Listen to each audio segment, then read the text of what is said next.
الحمدللہ وحدہ والصلاة والسلام علی من لا نبی بعدہ اما بعد فاعوذ باللہ من الشیطان الرجیم بسم اللہ الرحمن الرحیم قال اللہ تبارک و تعالی فی القرآن المجید کما ورد فی سورہ الشعراء فی سورہ الشورى قل لا اسألكم علیہ اجرا الا المودة فی القربى وقال الله تبارك وتعالى في مقام آخر إنما يريد الله ليذهب عنكم الرجس أهل البيت ويطهركم تطهيرا۔ یہ دو آیات ایک سورہ شورى کی ہے اور ایک سورہ احزاب کی ہے۔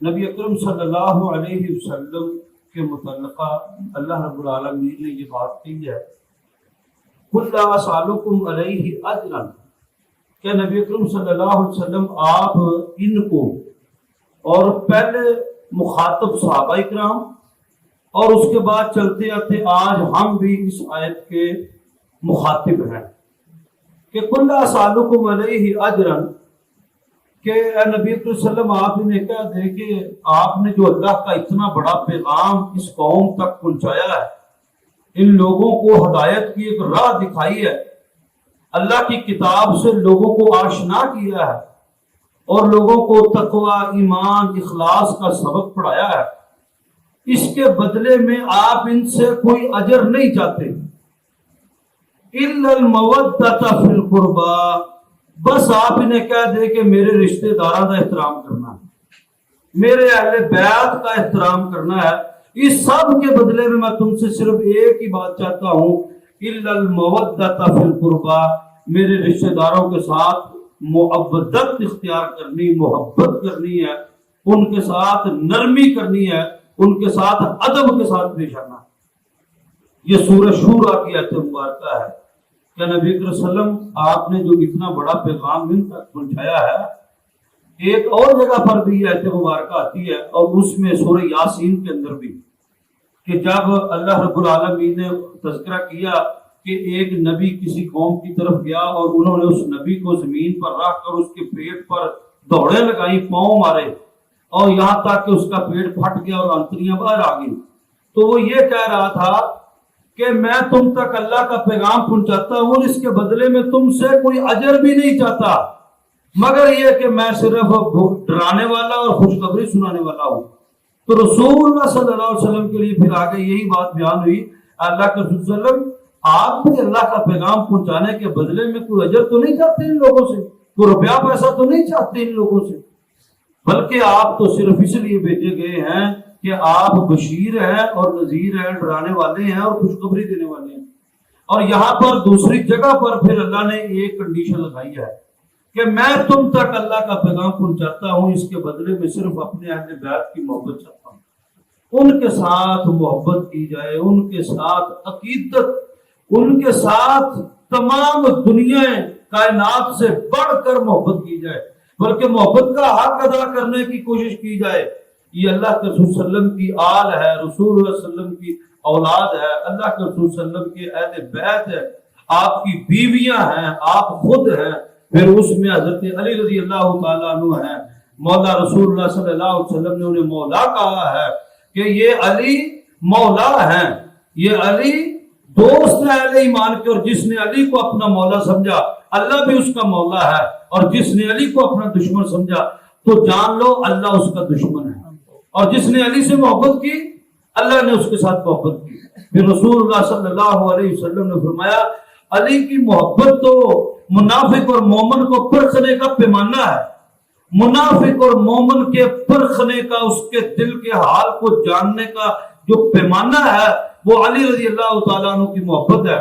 سیدنا علی المرتضیٰ حیدر کرار رضی اللہ تعالیٰ عنہ، نبی صلی اللہ علیہ وسلم نے فرمایا علی کی محبت اور علی کے ساتھ بغض ایک دل کے اندر جمع نہیں ہو سکتا، علی کے ساتھ محبت صرف مومن رکھ سکتا ہے، اور علی کے ساتھ ہلکی سی بھی بغاوت، ہلکا سا بھی بغض، ہلکا سا بھی عناد، کینہ، نفرت یہ مومن کے اندر نہیں ہو سکتی۔ یہ منافق کی علامت ہے کہ اس کے سینے کے اندر علی کی ذرہ برابر بھی رتی کے برابر بھی اس کے سینے کے اندر عزت کم ہوتی. اس کی وجہ کیا ہے؟ اس کی بنیادی وجہ یہ ہے کہ رسول اللہ صلی اللہ علیہ وسلم نے دعا کر کے ان کو اپنے اہل بیت کے اندر شامل فرمایا. جب انما یرید اللہ لیذھب عنکم الرجس اہل البیت ویطہرکم تطہیرا یہ آیت مبارکہ نازل ہوئی. اور بالعموم اس آیت مبارکہ کے پہلے مستحق خود رسول اللہ صلی اللہ علیہ وسلم کی ذات مبارکہ ہے، کیونکہ اہل بیت کے سربراہ اللہ کے رسول صلی اللہ علیہ وسلم خود ہے. یعنی ایک مرد ہے وہ اپنے گھر کا سربراہ ہے، تو اس گھر والوں میں پہلا نمبر مرد کا ہی آتا ہے، کیونکہ وہ گھر والا بھی ہے اور گھر کا سربراہ بھی ہے. پھر اس کے بعد رسول اللہ صلی اللہ علیہ وسلم کی بیویاں ہیں. لیکن جب یہ آیت مبارکہ نازل ہوئی تو آپ صلی اللہ علیہ وسلم کے پاس ایک چادر تھی. آپ نے دیکھا کہ حضرت حسن رضی اللہ تعالیٰ عنہ آئے ہیں، آپ نے ان کو اپنی چادر کے اندر لے لیا. پھر تھوڑی دیر بعد حضرت حسین رضی اللہ تعالیٰ عنہ آئے ہیں. حسن بڑے ہیں، حسین چھوٹے ہیں. حضرت حسین رضی اللہ تعالیٰ عنہ حضرت حسن سے چھوٹے ہیں، حسن بڑے بھائی ہیں. تو پہلے حضرت حسن آئے، پھر حضرت حسین آئے. اور حضرت حسن کا جو چہرہ ہے وہ رسول اللہ صلی اللہ علیہ وسلم کے ساتھ ملتا تھا. رسول اللہ صلی اللہ علیہ وسلم کے مشابہت کے اندر قریب ترین. ویسے تو حضرت سیدنا امام حسین اور سیدنا امام حسن رضی اللہ تعالیٰ عنہ دونوں ہی چہرے میں رسول اللہ صلی اللہ علیہ وسلم کے مشابہ تھے دونوں کا. لیکن حضرت حسین رضی اللہ تعالیٰ عنہ کے جو کندھے تھے یہ نبی صلی اللہ علیہ وسلم کے ساتھ ملتے تھے، اور حضرت حسن رضی اللہ تعالیٰ عنہ کا چہرہ رسول اللہ صلی اللہ علیہ وسلم کے ساتھ زیادہ ملتا تھا. پہلے حضرت حسن آئے، ان کو چادر کے اندر لیا. پھر سیدنا امام حسین رضی اللہ تعالیٰ عنہ آئے، ان کو اپنے چادر کے اندر لیا. تھوڑی دیر بعد سیدنا علی رضی اللہ تعالیٰ عنہ آئے، ان کو بھی اپنی چادر کے اندر لیا. پھر تھوڑی دیر بعد حضرت فاطمہ آئی، ان کو بھی اپنی چادر کے اندر لیا. اب نبی اکرم صلی اللہ علیہ وسلم کے یہ 5 لوگ ہیں، اللہ کے رسول صلی اللہ علیہ وسلم اور 4 آل علی رضی اللہ تعالیٰ عنہ، سیدنا علی المرتضی رضی اللہ تعالیٰ عنہ. اور آپ نے فرمایا اللہم اجعل اہل بیتی، اللہم اجعل اہل بیتی، اللہم اجعل ہؤلاء اہل بیتی.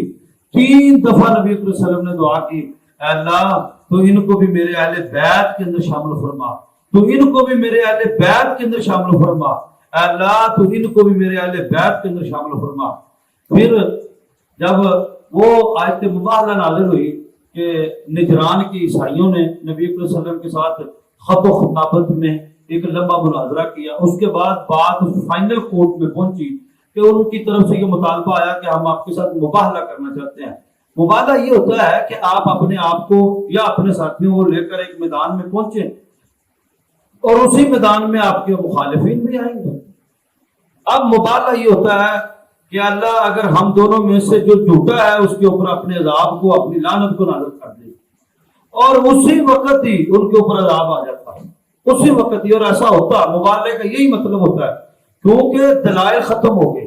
اللہ کے رسول نے بھی دلائل دے دیے میں اللہ کا رسول ہوں، اور انہوں نے نہیں مانا. اب اعتماد کی ہو سکتا ہے، دلائل ختم ہو گئے. اب جان جو ہے نا، اب گفتگو کے بعد اصل پریکٹیکل لائف، اصل پریکٹیکل ایک جو ہے وہ عمل ظاہر کرنے کا ایک موقع ہوتا ہے. اب رسول اللہ صلی اللہ علیہ وسلم کو انہوں نے خط لکھا کہ ہم آپ کے ساتھ مباہلہ کرنا چاہتے ہیں. اللہ رب العالمین نے قرآن مجید کے اندر ان کی بات کو نازل کیا. تو انہوں نے کہا کہ ہم اپنی عورتوں کو لے کر آتے ہیں، تم اپنی عورتوں کو لے کر آؤ. ہم اپنے آپ کو لے کر آتے ہیں، تم اپنے آپ کو لے کر آؤ. تو اپنے بیٹوں کو لے کر آؤ، ہم بھی اپنے بیٹوں کو لے. ثم نبتہل فنجعل لعنۃ اللہ علی الکاذبین. تو ہم میں سے جو جھوٹا ہوا اس کے اوپر اللہ کی لعنت. رسول اللہ صلی اللہ علیہ وسلم نے ارادہ فرمایا سیدنا فاطمہ کو لے کر جانے کا، اور آپ نے اپنے بچے حسن حسین کو لے کر جانے کا ارادہ کیا، اور آپ کے کچھ اصحاب اور ساتھی اور خود رسول اللہ صلی اللہ علیہ وسلم کی ذات مبارکہ. لیکن ان کی طرف سے یہ پیغام آیا کہ ہم مباہلہ نہیں کرنا چاہتے. وہ مباہلے سے بھاگ گئے. اس کی وجہ یہ ہوئی ابھی اللہ کے رسول گئے نہیں تھے. یہاں پر غلط فہمی یہ پھیلائی جاتی ہے کہ نبی اکرم صلی اللہ، اور یہ اہل تشیع کی طرف سے ہے کہ نبی اکرم صلی اللہ علیہ وسلم کی تو بیٹی ایک ہے، اگر 4 بیٹیاں ہوتی تو مبادلے میں 4 نہ لے کر جاتے. بیٹی ایک، انہوں نے باقی 3 کا انکار ہی کرتا. جبکہ مباہلے کے وقت صرف زندہ حضرت فاطمہ رضی اللہ تعالیٰ عنہ تھی، باقی سب ایک تو رسول اللہ صلی اللہ علیہ وسلم کی زندگی میں شہید ہو کر دی گئی. راستے میں آتے ہوئے جو ہے وہ ان کے پیٹ پر جو ہے نیزہ مار دیا گیا، تو گھر تو وہ پہنچ گئی لیکن تھوڑے دنوں کے بعد وہ فوت ہو گئی. اور 2 بیٹیاں حضرت عثمان کے نکاح کے اندر تھی, یکے بعد دیگرے پہ در پہ, اور اللہ کے رسول کے دور میں دونوں فوت ہو گئی. 3 تو رسول اللہ صلی اللہ علیہ وسلم کے ہوتے ہوئے اور مبارک کی آیت نازل ہونے سے پہلے فوت ہو گئی. رسول اللہ صلی اللہ علیہ وسلم نے ان کا ارادہ کیا لے کر. اب یہاں پر بھی نبی اکرم صلی اللہ علیہ وسلم نے پھر اللہ سے دعا کی, اللہ تو ان کو میرے اہل بیت میں شامل فرما, یہ بھی میرے اہل بیت ہیں, ان کو بھی میرے اہل بیت کے اندر شامل فرما.